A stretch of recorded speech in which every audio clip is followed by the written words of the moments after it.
एक बार एक कॉन्फ्रेंस में दो लोग हिस्सा लेने गए। दोनों के हाथ में चाय के कप थे और दोनों एक दूसरे से टकरा गए। जब वे दोनों टकराए तब उनके कप से चाय एक दूसरे के ऊपर छलक गई और दोनों जल गए। कितनी साधारण सी बात है ना? लेकिन अगर मैं ये कहूं कि सिर्फ उस चाय के गिरने से दोनों की जिंदगी बदल गई और दोनों जेल में पहुंच गए, तो क्या आप मानेंगे? सारे स्टूडेंट्स हैरान थे।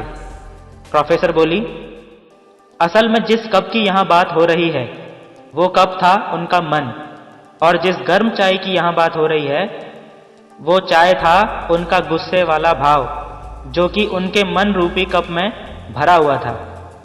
जब वे दोनों टकराए तो उनका चाय रूपी गुस्सा एक दूसरे के ऊपर छलक पड़ा और दोनों में झड़प हो गई।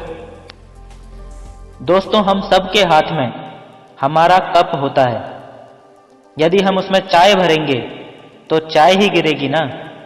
अगर ठंडा पानी भरेंगे तो गिरेगा भी ठंडा पानी। तो अब आप लोग ही तय करिए कि आपको अपने कप में क्या भरना है। जैसे हमारे ख्याल होंगे ठीक वैसा ही हमारा व्यवहार होगा।